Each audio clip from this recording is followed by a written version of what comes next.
मुझे honourable minister साहिबा ने चलो एक शुक्र है कि उन्होंने ये कहा कि जो CHC का ऑर्डर हुआ है इसका मतलब है कि वो विथड्रॉ नहीं हुआ है। 99 में हॉस्पिटल थन्ना मंडी जो है वो CHC बना है। इन्होंने टाइम फ्रेम नहीं दिया है। मैं मैडम से रिक्वेस्ट करूंगा ऑनरेबल हेल्थ मिनिस्टर साहिबा से कि वो कम से कम हमें कोई टाइम फ्रेम दे दें कि वहाँ पोस्ट क्रिएट्स होगी। दूसरा जो इन्होंने कहा है कि मंजाकोट में PHC मंजाकोट में एक डॉक्टर उन्होंने कहा है कि हमने भेजा हुआ है, लेकिन वो इन दिनों अगर गया जिस दिन मैं वहां से आया हूं तो मेरी इंफॉर्मेशन के मुताबिक वहां था नहीं। इन बिटवीन अगर कोई एक डॉक्टर भेजा है इतने बड़े इलाके में तो मैं कहूंगा कि वो भी इनसफिशिएंट है। अगर हैं ही 2 डॉक्टर और थाना मंडी में 4 डॉक्टर्स की NHM की पोस्ट है लेकिन एक भी नहीं है इतने बड़े इलाके में, जो जिसको 99 में CHC बनाया गया, आज तक वहां एक भी NHM का डॉक्टर जो है वो नहीं पोस्ट किया गया 4 पोस्टों के अगेंस्ट में। तो मैं चाहूंगा कि हमें कम से कम कोई टाइम फ्रेम दे दें कि कब तक वो इसको फिलअप करेंगे। सर मैंने पहले ही इनको जवाब में, क्योंकि ये अपग्रेड हुआ था जैसे खुद ऑनरेबल मेंबर ने एक्सेप्ट किया है 1999 में, उसके बाद जो है इसका फंक्शनिंग जो है वो एज PHC ही है। तो अब पोस्ट जो है वो क्रिएट नहीं किए गए हैं, तब से लेके आज तक इतना टाइम गुजर गया है। आप खुद अंदाजा लगाए 99 से लेके आज तक कितना अरसा गुजर गया है, लेकिन क्रिएशन ऑफ पोस्ट जो है वो अभी तक नहीं हो पाई। लेकिन मैं ऑनरेबल मेंबर को यकीन दिलाना चाहूंगी, जैसे हमने खुद इसमें जवाब में कहा है कि हम जल्दी जो है फाइनेंस डिपार्टमेंट से जो है कम्युनिकेशन करके वो जितना जल्दी पॉसिबल हो सके उतनी जल्दी इन पोस्ट को वहां से क्रिएट किया जाए। Doctor Narendra Singh Rana ji, thank you और सजाद गनी लोन शहीद अहमद कुल्ले, ये क्लब्ड क्वेश्चन है, तीनों को सवाल एक ही है इसलिए हम इसको क्लब किया है। पूछे आप। AQ 447। Yes, minister in charge power. AQ 447, 648 and 734. Part A, the government shall provide 200 units of free electricity to all AAY households integrated with the PM Surya Ghar Muft Bijli Yojana. The proposal aims to benefit all households falling under the AAY category by providing them with free electricity up to 200 units, thereby alleviating their financial burden and improving their quality of life. This shall be done through the RESCO utility-led aggregation model or any other financially viable model to benefit the aforementioned households. Regarding electricity bills, it is stated that consumers in J&K are charged heavily subsidized tariffs, especially in the domestic category. The current tariff for domestic consumers ranges from ₹2.30 per unit up to 200 units per month to ₹4.35 per unit, which is amongst the lowest in the country. For the BPL or below poverty line category, the tariff is even lower at ₹140 per unit for consumption up to 30 units per month. In comparison, the average cost of power supply is around ₹7 per unit. As such, there are no excessive bills being charged to consumers. Metered consumers are billed based on actual consumption, while unmetered consumers are billed on a flat rate basis, which is determined by their sanctioned agreed load according to the applicable tariff slabs. Further, in case of any billing related complaints from consumers, these are promptly examined and addressed as per the Electricity Supply Code. As regards the waiving of excessive electricity bills, it is to be mentioned that unpaid electricity bills over months or years results in an accumulation of arrears. Even in such cases, in an effort to streamline the billing and collection systems, an opportunity to waive the interest surcharge component on outstanding electricity arrears has been provided to domestic consumers to clear their dues under the ongoing amnesty scheme. The government intends to extend the existing amnesty scheme with modifications, as announced by the Minister in Charge Power during his reply to the discussion on the grants. A large number of consumers from almost every district have already benefited from this scheme. Part B. Regarding the financial implications of providing 200 units of free electricity, the department has decided to adopt the RESCO model for the installation of solar rooftop systems at premises of AAY households which are mostly located in hilly areas. This approach will enable local electricity generation, eliminating the costs associated with transmitting and distributing electricity from distant generators. Additionally, the subsidy provided by the ongoing scheme will be leveraged. A survey of the target beneficiaries is being initiated, and once completed, taking the factors mentioned above into account, a financial model will be finalized to ensure the most suitable and sustainable implementation. C. The power tariff for DISCOMs is already heavily subsidized. Any reduction or increase in the tariffs is regulated and decided by the JERC.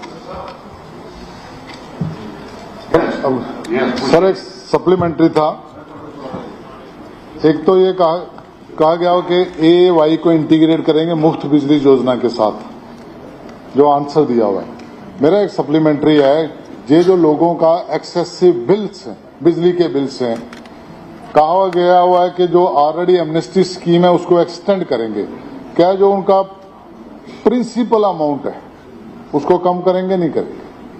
उसको कम करना चाहिए। मेरा पूछना था CM साहब से। वो तो एमनेस्टी स्कीम में लिखा हुआ है क्या काम होगा क्या नहीं काम होगा। Amnesty scheme is already in vogue, that is already in vogue. पर कहा गया था कि हम 200 यूनिट्स फ्री बिजली सबको देंगे। वो तो बताया मैंने जवाब। हाँ, वो AAY आ गया यहाँ। दूसरा कहा गया था कि हम जो बिल आए हुए उनको माफ करेंगे। तो स्कीम तो एमनेस्टी, वो तो उसके जो इंटरेस्ट और सरचार्ज है उसके ऊपर है। जो इनका मैनिफेस्टो था उसमें लिखा गया था हम बिल को माफ करेंगे। मैं सोचता हूँ प्रिंसिपल को माफ करेंगे, क्या करेंगे उस स्कीम में? आप जरा पूछिए, आप सजा साहब आपका क्वेश्चन है ये। स्पीकर सर, ये सवाल in the context of manifesto पूछा गया था। हम सिंपल सवाल है, क्या बिजली सिर्फ AAY वालों को मिलेगी या जैसे मैनिफेस्टो में लिखा था कि सबको मिलेगी? He will have to, Honorable Chief Minister will have to clear that. Number two, जिन चीजों की ये बात कर रहे हैं, जब आप लोगों ने अपना मैनिफेस्टो लिखा था, ये सब चीजें वहां थी। इसका मतलब है कि आपके आने के बाद कोई नई कंसेशन जम्मू कश्मीर के लोगों को नहीं दी गई। थर्ड, इवन जो ये सोलर रूफटॉप्स का जो है रेस्को मॉडल का है इन अ प्लेस लाइक कश्मीर, क्योंकि इसका 3 kilowatt, I think 3 kilowatt is the upper limit. I don't think it will even generate less than 200 units as an average per month. So कहीं ऐसा ना हो दिन में आप बिजली लें कंज्यूमर से, रात को जब उसको जरूरत पड़ेगी तब तो सोलर चलेगा नहीं। हाँ ठीक है, बिलिंग होगी, वो ग्रिड को सप्लाई करेंगे, but to be very honest you will have to be clear, were you economical with truth when you are writing the manifesto, और are you being economical with truth now? Shabir sahab पूछिए, आपको क्या पूछना है? नहीं, ये तो क्वेश्चनर हैं। एक इनका एक क्यों है, इन तीनों का एक ही एक क्यों है? सर, इसमें जो मेरा सवाल था, एक तो इलेक्शन मैनिफेस्टो की बात है कि 200 यूनिट्स फ्री, उसके बाद क्या हुआ है सर? सितंबर में जो बिल थी 800 रुपए की पर हाउस होल्डर, अक्टूबर में उसको 1200 पे पहुंची, नवंबर में वो 1800 पर पहुंची और दिसंबर में वो 2000 पे पहुंची। तो मेरा ये कहना है कि सर, अगर हम अभी तो हमने फ्री बिजली दी ही नहीं है, अभी तो इसका बहुत जो मॉडल आप बता रहे हैं तो it is not a practicable model. ये आप पता नहीं किसकी बात कर रहे हैं, किस तरह हम स्विट्जरलैंड की बात हम कश्मीर में करेंगे, ये नहीं हो सकता। We can not compare. तो जो आपने कहा था कि बिजली फ्री देंगे इलेक्ट्रिसिटी, उसकी बात में नहीं कर रहा, मैं कर रहा हूं पिछले 6 महीने में अगर कहीं 800 की बिल आती थी वो 1200 में आती है, फिर 1400 में आ गई और दिसंबर जनवरी में वो 1800 तक पहुंची। सवाल मेरा ये है कि अगर हम बिजली तो इसमें आप जवाब आ गया कि हमारा जो टेरिफ है सबसे लोएस्ट है, लेकिन मेरे कहने का मतलब है कि ये पिछले 4 महीनों में कैसे ये 800 से 1200 से ये अभी मीटरिंग तो हुई नहीं। इट टू हैव यूनिफॉर्मिटी थी, 1200 सबको मिलता था, 1200 या 800, अभी तो न मीटर्स है न कहीं है। तो 800 का जो इजाफा हुआ पर मंथ 200, 300, तो उसके बारे में गवर्नमेंट का क्या इसमें क्या रोल है? अब सवाल आ गए, आपको रिस्पॉन्ड करना है। पहले सवाल आ गए ना, सवाल आ गए इस तरह से आपने तो सवाल पूछा, जवाब सुनिए ना। आपने तो पूछा, तो उनको भी इंक्लूड करना चाहिए। कोई बात। स्पीकर साहब, इसी सेशन के दौरान 3 बार तफसीलन इस पे बात हुई है। ऑनरेबल एलजी साहब के खुतबे के डिस्कशन में, फिर बजट में और फिर ग्रांट्स में।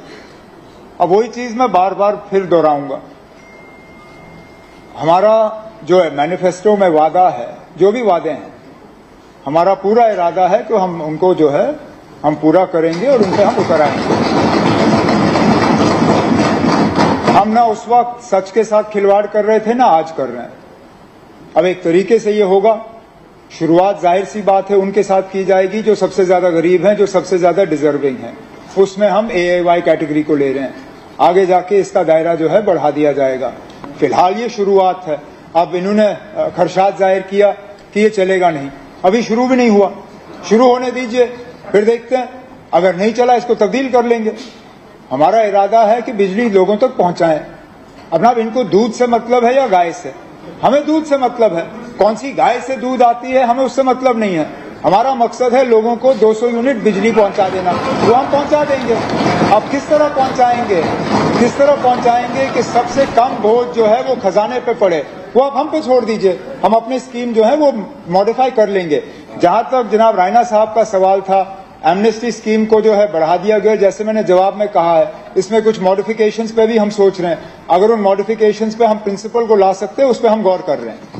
इरफान हफीज लोन साहब, हो गया आपका सवाल तो आ गया।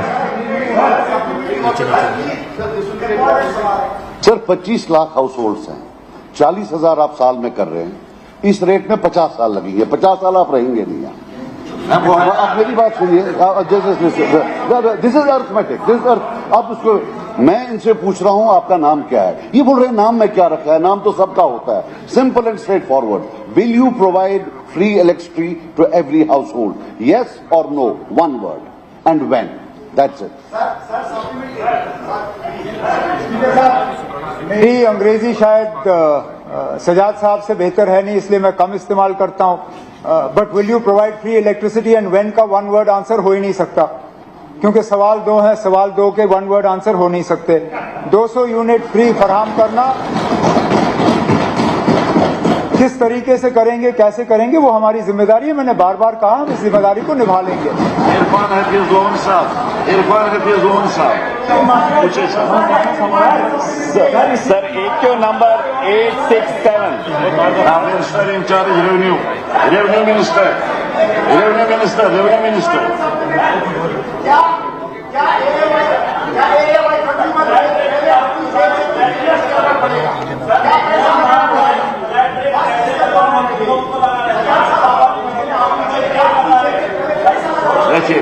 AQ number 867. The provisions for preventing the agricultural land are provided in Jammu and Kashmir Land Revenue Act 1996 under section 133A of the said act. No land used for agricultural purposes shall be used for any non-agricultural purposes except with the permission of the district collector. Further, as per section 133A of Land Revenue Act SBT 1996, agricultural land up to 400 square meters can be converted for residential purposes. Under section 133C of said act, any land converted for other purposes in violation of provision section 133A or section 133B or section 133BB shall ensheet the government, and there is punishment for such offences who have contravened the provisions of section 133A, B or BB, and shall be punishable by the collector or any officer not below the rank of an assistant collector of first class up to rupees 25,000. The Board of Revenue Wide number 1 JK BOR of 2022 dated 14/1/2022 has notified detailed regulations, prescribed forms and fixed fee for conversion of agricultural land to non-agricultural purposes, which also has monitoring provisions. Part B. The Jammu and Kashmir Land Grant Act 1960 provide for grant of state land on lease by the government. The Jammu and Kashmir Land Grants Act Rules 2022 have been notified by SO 668 dated 19/12/2022, which has provision for grant of land on leases for various purposes. The rules further provide that all leases except the subsisting expired residential leases, including lease granted under the Jammu and Kashmir Land Grant Act Rules 1960 notified area, all development authorities set in tourism sector, land grants rules 2007 and leases expired or determined prior to the coming into force of these rules or issued under these rules shall not be renewed and shall stand determined. Sir इसमें land grants act की बात हुई है कि which prevents the conversion of the agriculture horticulture land, लेकिन sir हमारी गुजारिश ये है सर, हमने स्टेप्स गवर्नमेंट ऐसे ले, क्योंकि law is in force but despite this law there is a brazen violation on ground. जैसे सर बंजर कदीम लिख दिया 133 ब्रेजनली ये ग्राउंड पे कहीं इंप्लीमेंट नहीं हो रहा है, तो इसमें जो पनिशमेंट है वो भी 25,000 रुपए है अगर कोई एग्रीकल्चर हॉर्टिकल्चर लैंड को कन्वर्ट करे नॉन एग्रीकल्चर। तो सर हम ये चाहेंगे कि स्ट्रिक्ट प्रोविजंस बनाए जाए ताकि ये एग्रीकल्चर लैंड जो है ये कन्वर्ट ना हो। आगे आपका suggestion. Thank you. Advocate Vijay Kumar ji. पर क्वेश्चन नंबर 119 माइक minister in charge of justice and parliamentary affairs.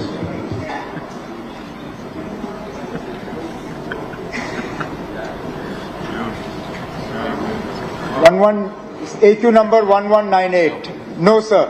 At present, no such recommendation has been received regarding the upgradation of the Munsif Court, JMIC in Hiranagar to the level of an additional district and session court or sub-judge court. Sir, I'll put certain facts for the Honorable House, sir. Sir, barring District Kathua,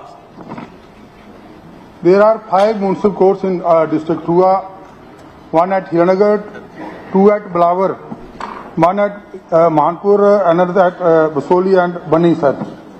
Currently, sir, what is the status of cases which are pending for the respective municipal courts, sir? Here in, sir, municipal court Hiranagar, there are about 2,354 cases which are pending. Apart from this, sir, 750 miscellaneous files they are also pending for a single judicial officer, sir. So, what is the position rest of the court, sir? In Bilawar, sir, there is one municipal court and another is additional special mobile magistrate, sir. So, what is the status there, sir? मैंने बिलावर की बात नहीं है। नहीं sir, मैं kindly listen me sir, I am not just अपना सवाल। हाँ सर, मैं इसी पर आ रहा हूँ sir. I am putting the fact sir, kindly compare it sir. I will not seek more time sir. कहने का बात जो सर, जब बिलावर में 2 कोर्टें हैं, दोनों कोर्टों में 961 केसेज हैं, महानपुर में 206 केसेज हैं, बसोली में 410 केसेज हैं सर, और जो बनी में 583 केसेज हैं। ये हीरानगर में टोटल जो एक सिंपल म्युनिसिपल कोर्ट है सर, एक सिंगल जुडिशियल ऑफिसर है, वहां 2314 cases apart from 750 miscellaneous files, और इन 5 कोर्ट जो है बाकी में 2 बिलावर की, इसमें 2160 है सर। और kindly this pertain to my question कि whether municipal court Hiranagar is entitled for upgradation और क्रेडिशन ऑफ, मैं उसमें जवाब दे रहा हूँ सर, इसमें सुनिए। मजा आ गया आपका, इतने सवाल आ गए। अब सुनो ना, मेरी बात भी सुनो। आपका सिंपल क्वेश्चन है कि हीरानगर का म्युनिसिपल कोर्ट जो है, आप उसको एडिशनल डिस्ट्रिक्ट एंड सेशन जज बना रहे हैं। जवाब है कि अभी तक इस किस्म का कोई प्रपोजल आया नहीं। आप तो बाकी कोर्ट्स की बात कर रहे हैं, बाकी कोर्ट्स को यहाँ पर क्या करना है? इसके बारे में कोई प्रपोजल नहीं है। जवाब आया क्लियर, गवर्नमेंट की तरफ से क्लियर जवाब आया। स्पीकर साहब, मैं आपकी जानकारी, मैं स्पीकर साहब ऑनरेबल मेंबर की जानकारी के लिए बताना चाहता हूं, कोर्ट, कोई भी कोर्ट, हाई क्रिएशन या अपग्रेडेशन, ये हमारा फैसला नहीं होता है। ऑनरेबल हाई कोर्ट की तरफ से रिकमेंडेशन के बुनियाद पे हम करते हैं।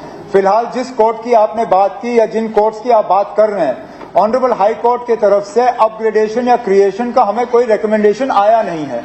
जब ऑनरेबल हाई कोर्ट की तरफ से कोई रिकमेंडेशन आ जाएगा, उसको हम इम्प्लीमेंट कर लेंगे। ठीक है, सिंपल। जनाब, मैं कह रहा हूं सर, 800 केसेस जो डिस्ट्रिक्ट कोर्ट्स में है, they are from my sub division, and my sub division here consist of 3 तहसील। आप समझते तो सर, मैं कहूंगा, they are not to do it. They are not to do it. It is to be recommended by the High Court of J&K. They are not recommended it so far, so they will not do it. ये so clear है, it is so clear. इनको convince करने की, देखिए ना, यहाँ पर government को कन्विंस करने की जरूरत नहीं है। गवर्नमेंट को हम देखिए ना, गवर्नमेंट को हम कहते हैं आप इंप्लीमेंट क्यों नहीं करते, लेकिन कोई रिकमेंडेशन आई नहीं, इंप्लीमेंट क्या करेंगे। आप ये सुनिए मेरी बात, अगर आप ये जो दलील देते हैं, आपको किसी और जगह वो दलील देनी है, वहां दलील दे दीजिए, रिकमेंड कराइए, गवर्नमेंट के issue order please take Shri Mohanlal Bhagat ji पूछे सवाल। Thank you honourable sir. AQ number 1299। Minister in charge revenue. AQ number 1299. There is no proposal in the department to grant separate district status to Akhnur. Agreed, sir. There is no such proposal. But by the time proposal comes or the move is moved to create the district, तब तक मैं honourable minister in charge से request करूंगा कि people are suffering, they are deprived of the basic facilities, basic subsidy over there जो district के साथ related होती हैं। जैसे ITI पॉलिटेक्निक में बात कर रहा हूं, एग्जाम्पल के तौर पे जम्मू में 5 हैं, 2 पॉलिटेक्निक हैं, 2 सर मैं I won't be taking much time sir. Status to Akhnoor और आप पॉलिटेक्निक, मैं अब उसी पे आ रहा हूं सर। नहीं आ रहे हैं। डिस्ट्रिक्ट में पॉलिटेक्निक होता है, पॉलिटेक्निक अखनूर में एक दिया जाए, डिसेंट्रलाइज किया जाए। सिमिलरली एक जब तक डिस्ट्रिक्ट नहीं बनता है ADC की पोस्ट दी जाए। आपका पॉइंट आ गया, आपका पॉइंट आ गया कि डिस्ट्रिक्ट होना चाहिए, आप कहते हैं डिस्ट्रिक्ट होना चाहिए, बस वो तो नोटिस में आ गया गवर्नमेंट की। तो ऑनरेबल CM साहब से मेरी मीटिंग हुई थी कि एक रेवेन्यू कॉम्प्लेक्स 2013 से बन रहा था, पेंडिंग पड़ा हुआ है, 4 करोड़ 35 लाख रुपए उस पर खर्च हुआ है, वो लैंग्विशिंग है। मैं I won't be taking much time of the house, लेकिन इससे रिलेटेड है, आपको सुनना पड़ेगा सर। मैं I just go through the reply I have got from the PWD। नहीं, आप क्यों पढ़ रहे हैं वो? आप सुनिए मेरी बात, आपका सवाल जो है वो सिंपल है। सुनो मेरी बात भी सुनो ना, अब मेरी बात सुनो, आप मेरी बात सुनो। आप किसी रेवेन्यू कॉम्प्लेक्स की बात कर रहे हैं, that is not the part of the question. मैं आपको बता रहा हूं, आपका सवाल क्लियर है, बोलते रहिए, कोई जवाब नहीं मिलेगा आपको, आप बोलते रहिए। आप इरेलेवेंट सवाल पूछ रहे हैं, कोई बात नहीं, जो सवाल आ गया उसका जवाब आ गया। मिस्टर अहमद तारिगानी साहब पूछे सवाल। Sir AQ number 784। Minister in charge relief and rehabilitation. Honorable Speaker sir, AQ number 784. Honorable Prime Minister in the year 2009 announced a package for return and rehabilitation of Kashmiri migrants to Kashmir Valley amounting to rupees 1,618.40 crore, which was approved via Cabinet Decision number 130/11/2009 dated 1/10/2009 and notified via Government Order number Revenue/MR/141 of 2009 dated 26/10/2009 and Annexure A.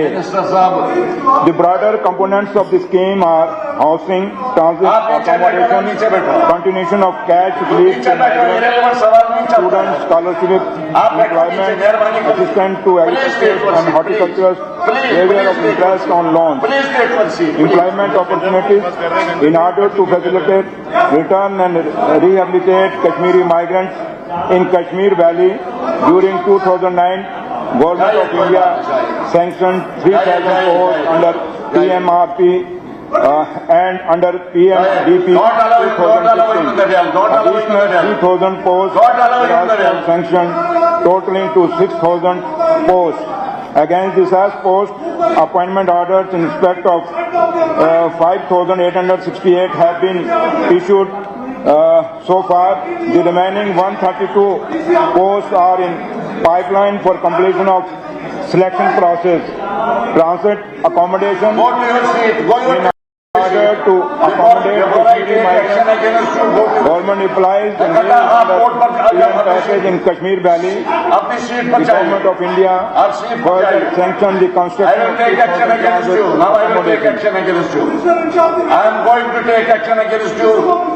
You go to your seat. Go to your seat. Please go to your seat. Please go to your seat. Please go to your seat. Get away. Get away from the house. Get out from the house. Get out from the house. Remove him from the house. Remove him from the house.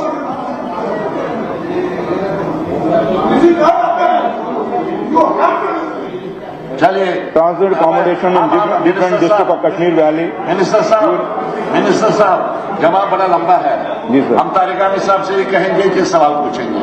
Thank you. Sir, जहां तक ये सवाल migrants के बारे में है और पहला ही सवाल मेरी तरफ से था, क्या जो कई सालों से हमारे माइग्रेंट्स हमारी कम्युनिटी के एक हिस्से, खास तौर पर कश्मीरी पंडित कम्युनिटी और उनके साथ और भी लोग हैं, उनकी रिहेबिलिटेशन का सवाल, उस बारे में प्राइम मिनिस्टर ने 2009 में एक पैकेज, एक स्कीम बनाई, लेकिन आज तक क्या हुआ उस पर, और बहरहाल आज तक क्या हुआ वो तो कहानी होगी। मैं सिर्फ ऑनरेबल चीफ मिनिस्टर की तवज्जो चाहूँगा, लेकिन ऑनरेबल MLAs वहाँ पहुँच गए। बहरहाल डिप्टी चीफ मिनिस्टर साहब, मैं कंक्रीटली ये सवाल पूछ लूँगा, क्या हमारी मौजूदा सरकार के पास कोई प्लान है डिस्ट्रिक्ट हेडक्वार्टर्स पर कुछ इंतज़ाम किया जाए और कोशिश की जाए वो तमाम अशखास माइग्रेंट कम्युनिटी से ताल्लुक़ रखने वाले वो वापस जाना चाहे तो उनको एनकरेज किया जाए? ये मेरा सवाल है। ऑनरेबल स्पीकर सर, 1990 में जब ये माइग्रेशन हुई और उस समय हमारे कायद और जनाब उमर अब्दुल्ला साहब और जहां तक डॉक्टर फारूक अब्दुल्ला साहब, उनके दिल में एक दर्द जरूर है और पूरे हाउस के दिल में दर्द है, और कश्मीर के एक एक बच्चे के और जम्मू कश्मीर के एक एक इंसान के दिल में इनके लिए दर्द है। लेकिन जहां तक ताल्लुक है ऑनरेबल MLA साहब का, तारागामी साहब का कंसर्न है, ये कंसर्न हम सब का है और हमेशा टाइम पे जब भी नेशनल कॉन्फ्रेंस की सरकार आई, चाहे डॉक्टर फारूक अब्दुल्ला साहब के दौर में, चाहे उमर अब्दुल्ला साहब के, हमेशा हमारी ये कोशिश रही कि ये लोग वापस जाएं और बाइज्जत जाएं, और इसमें हमेशा दिल्ली की सरकार ने भी, हिंदुस्तान की सरकार ने भी हमेशा कोशिश की। अब वक्त पे अलग अलग पैकेज आए और उन पैकेज के तहत चाहे एम्प्लॉयमेंट था, चाहे इनके रहने का कोशिश की, अच्छा बंदोबस्त किया गया, चाहे वो जगटी में हुआ और भी काफी सारे कैंप है, मैं बड़ी डिटेल में पढ़ सकता हूं। लेकिन जहां तक ताल्लुक है इनका, कि आपने जब भी देखा और हमेशा हमारी कोशिश रही और खास करके नेशनल कॉन्फ्रेंस की कोशिश रही और नेशनल कॉन्फ्रेंस की गवर्नमेंट जब भी आई उनकी हमेशा कोशिश रही हो, आज भी हमारी कोशिश है और हम ये अपील करते हैं कश्मीरी पंडित के लिए, चाहते हैं कि वो कश्मीर में वापस जाएं, बाइज्जत जाएं और उनके पूरा सिक्योरिटी का बंदोबस्त हो। लेकिन इसमें हम कोशिश में लगे हैं और तारागामी साहब भी हमारी इसमें मदद करेंगे। और जहां तक ताल्लुक है इस कश्मीरी पंडितों की रिहेबिलिटेशन, खाली ये नहीं, और भी काफी सारी उसमें कम्युनिटी इन्वॉल्व है कश्मीर से जिनको वहां रिहेबिलिटेट करने की जरूरत है, तो इसलिए हम उस कोशिश में लगे हुए हैं। दिल्ली की सरकार भी, हम लोगों की मिलकर पूरी कोशिश है। सर मैंने कंक्रीट सवाल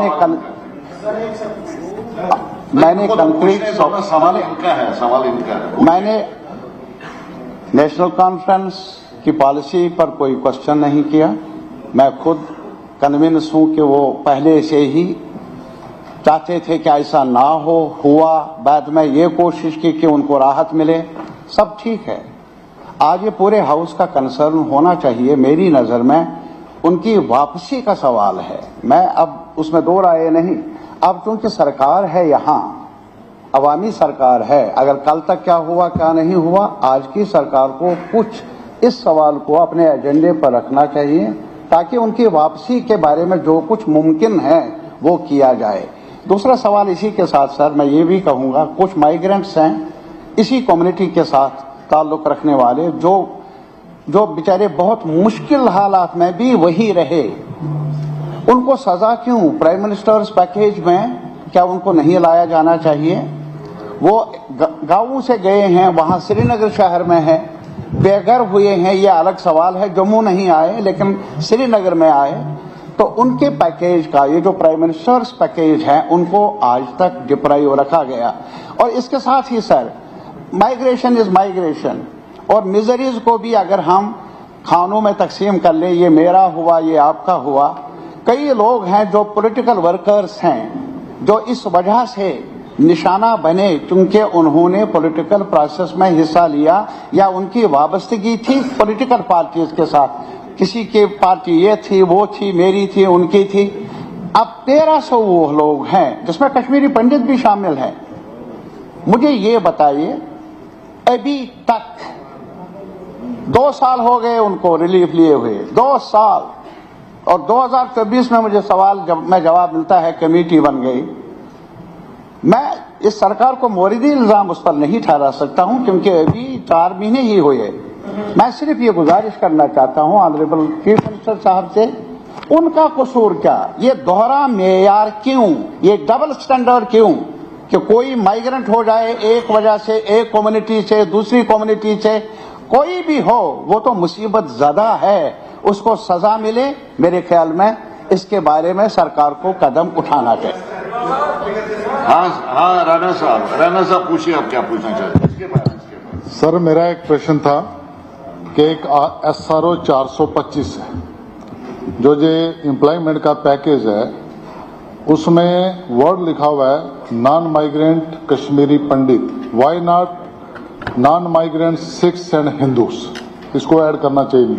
और जो डोडा एंड अदर पार्ट्स के माइग्रेंट्स हैं, उनको भी एट पार विद इनको पैकेज देना चाहिए और उनको भी रिहेबिलिटेशन पैकेज देना चाहिए। चलिए, आपका सुझाव है। हाँ, वीरी साहब पूछे क्या? मैं मेरी गुजारिश है सरकार के सामने, ये जो हमारे कश्मीरी पंडित बरादरी है, जो लोग अपने घरों में जाना चाहते हैं, अपने घर आबाद करना चाहते हैं अपनी लोकेशंस पे, क्या सरकार उनको मोबिलाइजेशन अमाउंट, क्योंकि हमारे पास 1618 करोड़ रुपया है, तो क्या सरकार उनको रिनोवेशन और रिहेबिलिटेशन के लिए उनके प्रॉपर जगहों पे एनकरेज करने के लिए पैसा क्यों नहीं दे सकती?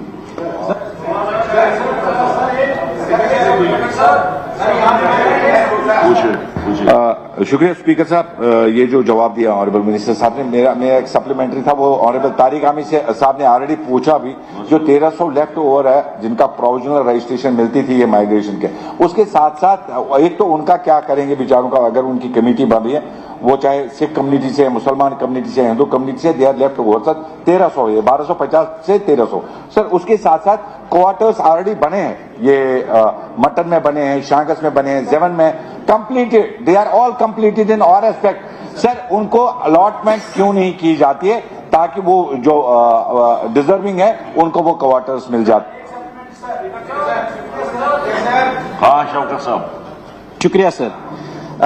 सर, मैं सरकार की नोटिस में ये लाना चाहता हूं कि 2023-24 में मेरी कॉन्स्टिट्यूंसी में जो माइग्रेंट नहीं हुए थे, पंडित कम्युनिटी से ताल्लुक रखते हैं, वो वहीं पे थे, लेकिन 23-24 में उन पे अटैक हुआ जिसमें से एक की जान चली गई और एक जख्मी हुआ।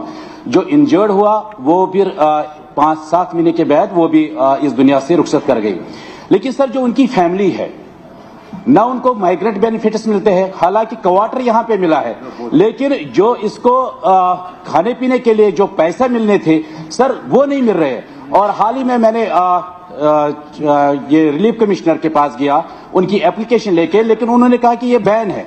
और सर, वो इस वक्त भी जम्मू में है, ना उनको पैसा मिल रहा है, ना जो माइग्रेंट बेनिफिट्स है। और मेरी गुजारिश रहेगी कि जो स्पेशल केसेस है उनके लिए ये माइग्रेशन जो बेनिफिट्स है उनको मिलने चाहिए। हाँ सैफुल्लाह साहब पूछे। सैफुल्लाह साहब सवाल। सर, मैं आपकी बात भी सुनूंगा, आपकी बात सुनूंगा। सर, मेरा सवाल है, माइग्रेंट्स 2 किस्म के हैं, एक तो मिलिटेंसी विक्टिम्स जो हैं, दूसरे पॉलिटिकल विक्टिम्स जो हैं, जो सियासी लोग हैं जो विक्टिमाइज हो गए हैं, वो भी माइग्रेंट हो गए। मैं एक तो है पंडित कम्युनिटी से जो ताल्लुक़ रखते हैं, उनके बारे में तारिक आमी साहब ने बात की। मैं मुस्लिम माइग्रेंट्स की बात कर रहा हूँ जो मिलिटेंसी से विक्टिमाइज हो गए या पॉलिटिकली वो हमारे साथ या किसी पार्टी साथ मुंसलिक थे, उनको माइग्रेंट होना पड़ा।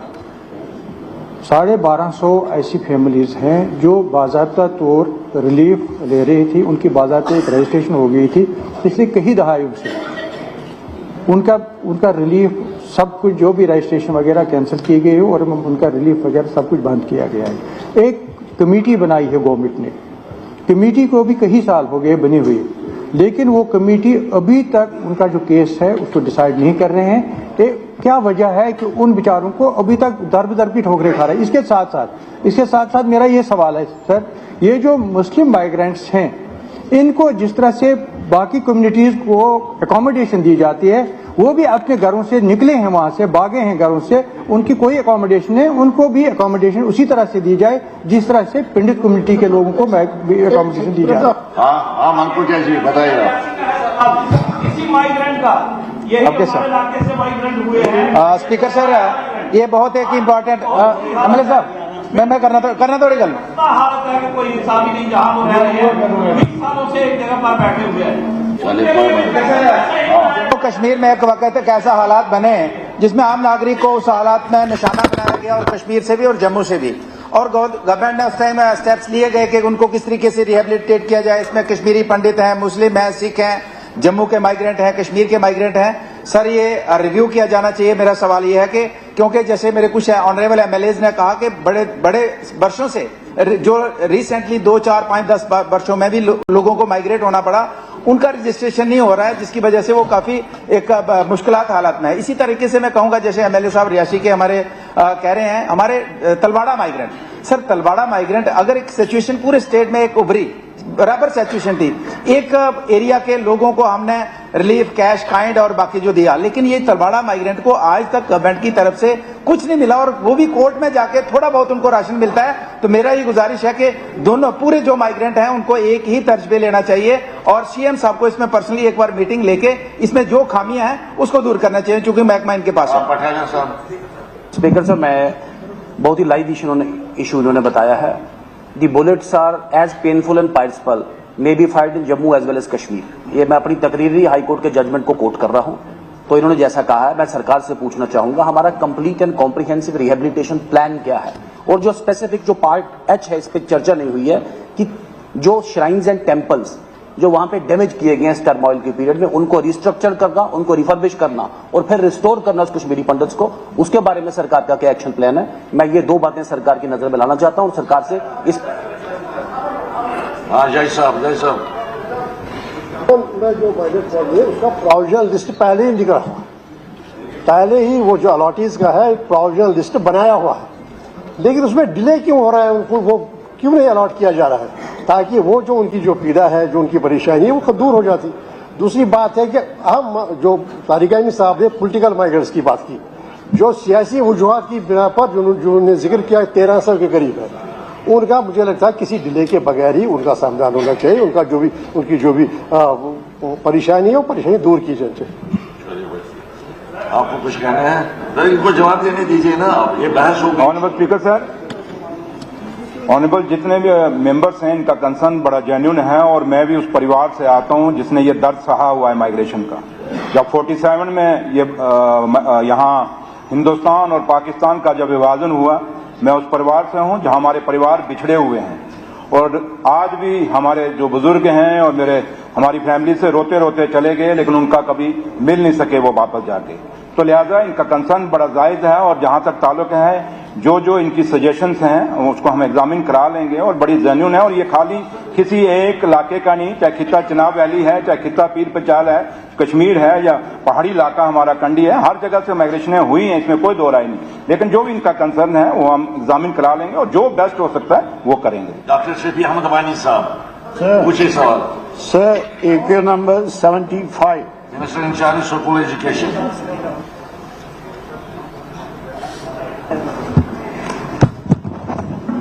Sir, AQ number 75.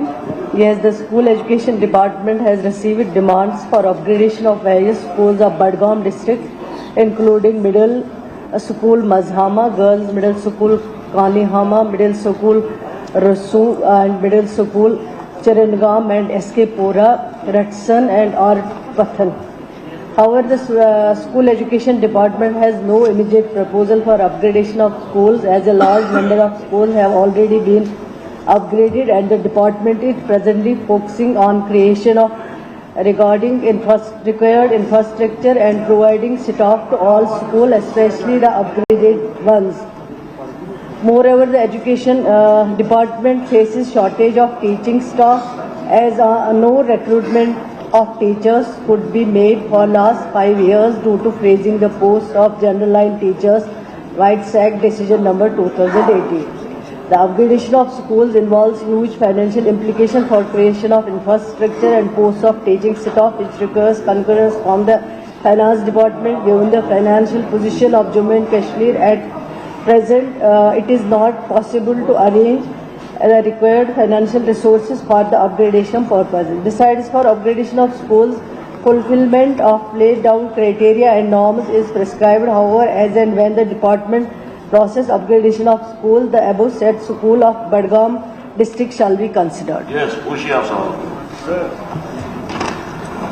अपग्रेडेशन में जो ऑनरेबल मिनिस्टर साहिबा की डिफिकल्टीज एंड प्रॉब्लम्स है, मैं पूरी तरह से वो मानता हूं और समझता भी हूं, लेकिन जहां तक इन स्कूल्स का ताल्लुक है, ये as far as feasibility and infrastructure, ये पूरे वो इंडिकेटर्स कंप्लीट कर रहे हैं। मेरी मिनिस्टर साहिबा से रिक्वेस्ट है, इंशाल्लाह जब भी हमारी हुकूमत अपग्रेडेशन का सिलसिला शुरू करेगी, क्या ये स्कूल उस टाइम प्रायोरिटी पर होंगे या नहीं? सर, मैंने पहले बता दिया कि जब भी अपग्रेडेशन शुरू होगी, फिलहाल तो डिपार्टमेंट ने जो इंफ्रास्ट्रक्चर और टीचर्स की जो शॉर्टेज है उस पे फिलहाल डिपार्टमेंट काम कर रहा है, क्योंकि आप सर जानते हैं कि 2019 के बाद जो बैन लगाया गया है नए रिक्रूटमेंट पे, और इंफ्रास्ट्रक्चर भी इतना ज़्यादा जहां ज़रूरत थी, जहां डिमांड थी, वो नहीं बनाया गया है। लेकिन अब डिपार्टमेंट इस वक्त जो है इस पे काम कर रहा है, इंफ्रास्ट्रक्चर अच्छा हो और जो शॉर्टेज ऑफ स्टाफ है उसको हम पूरा कर सकें। हर लेवल पे जो टीचर्स, प्रोफेसर्स, लेक्चरर्स की ज़रूरत है उसको फराहम किया जाए ताकि अच्छी से अच्छी तालीम मिल सके। सिर्फ इतना ही नहीं है कि अपग्रेडेशन हो, यहाँ पे भी आप अपग्रेड करेंगे, वहाँ पे भी अपग्रेड करेंगे, फिर ना इंफ्रास्ट्रक्चर होगा ना वहाँ स्टाफ होगा। लेकिन मैं ऑनरेबल मेंबर को यकीन दिलाना चाहती हूँ, जब अपग्रेडेशन होगी, जब हम स्टार्ट करेंगे 2 साल बाद या 1 साल बाद या 1.5 साल बाद, उस वक्त जो ये गाँव इन्होंने अपने क्वेश्चन में पूछे थे, इनको जरूर एग्जामिन किया जाएगा, प्रोसेस किया जाएगा, और अगर ये क्राइटेरिया को फुलफिल करते हैं तो उस वक्त जरूर इनको कंसिडर किया जाएगा। खुर्शीद अहमद, पूछिए सवाल। 549 Minister in charge youth service and sports. Honorable Speaker, sir, the Government of India has sanctioned 4 numbers of projects under Khelo India scheme during year 2018-19 and released funds amounting to rupees 14.75 crore, against which rupees 13.67 crore stands incurred. Out of 4 projects, 2 numbers of projects have been completed and are functional, and 2 projects are under process. The details of the sanctioned projects are as under: 1. Construction of synthetic hockey turf at Polo Ground, Srinagar. Number 2, construction of synthetic hockey turf at KK Haku Stadium, Jammu. Number 3, construction of synthetic athletic track at Tulibal Sopor, Baramulla, work in progress. Number 4, construction of indoor sports hall at Shalinar, Bargam, work in progress. Khelo India scheme is a centrally sponsored scheme of Ministry of Youth Affairs and Sports, Government of India, which is based on state-wise and is not a constituency-based scheme. No project has been sanctioned under Khelo India scheme in Langet constituency for the development of sports infrastructure. However, the following play fields have been developed under CAPEX amounting to rupees 191.25 lakhs in Langet area. First is play field at Panditpura, Langet, rupees 85.02 lakhs.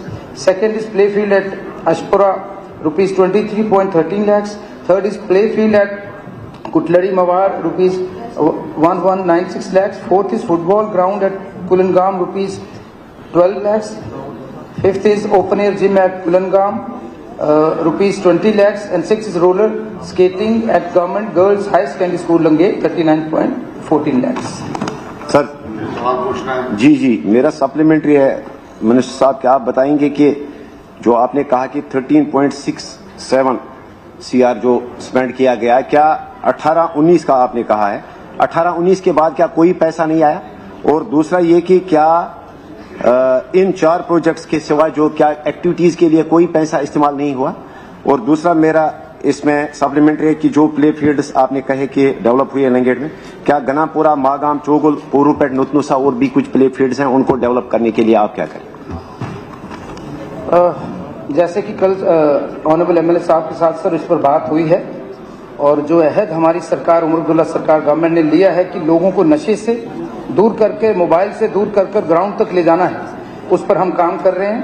माजी से sir सबक लेना बहुत जरूरी है। We are identifying and rectifying the past mistakes and I assure honourable MLA साहब जो भी इन्होंने बात करी है उस पर जो पास्ट की गलतियां हैं उनकी निशानदेही की जा चुकी है और उस पर बैठकर बात करेंगे और जो जो आपकी ग्रीवेंसेस है उनको हम हल करेंगे। चलिए शुक्रिया। मोहतरमा शमीमा फिरदौस। 18-19 के और 3-4 प्रोजेक्ट्स के अलावा क्या एक्टिविटीज के लिए कोई पैसा इस्तेमाल नहीं हुआ? सर मैं जवाब दूंगा। 692 एक नंबर 692 ये 18 के बाद तो दिक्कत रही है, अब मुझे लगता है 24 के बाद ही रफ्तार तेज होगी सर, और हम अश्योर करते हैं लंगेट को हम इग्नोर नहीं करेंगे on the floor of the house. Minister in charge housing and urban development. AQ number 692. Yes, sir. An amount of rupees 27.07 crore has been released for the purpose till date. As per the tripartite agreement between Housing and Urban Development Department, JKPDD and EESL, Messrs. EESL is maintaining the street lights post installation along with warranty replacement during the project period of 7 years ending 2027.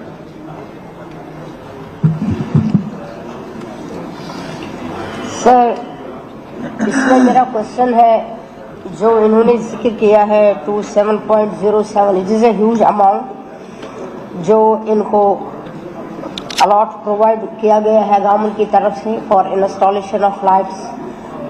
लेकिन बात यह है कि जब हम देखते हैं शहर श्रीनगर को, वहाँ पे हमें किसी भी जगह ऐसी लाइट्स नहीं मिल रही है।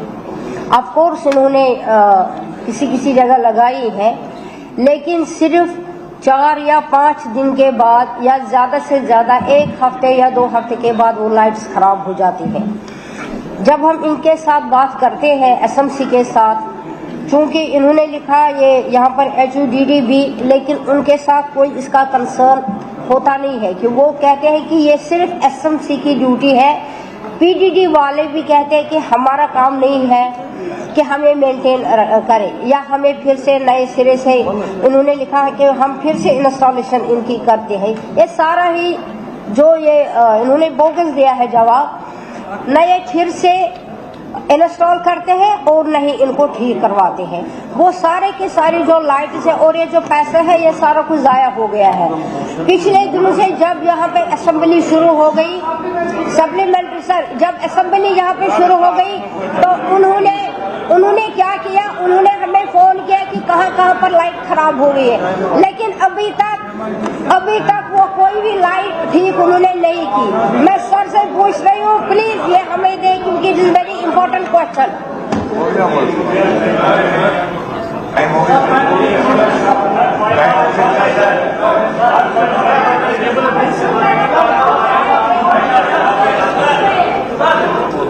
सर मैंने डिटेल जवाब में ऑनरेबल मेंबर साहिबा को पहुंचा दिए।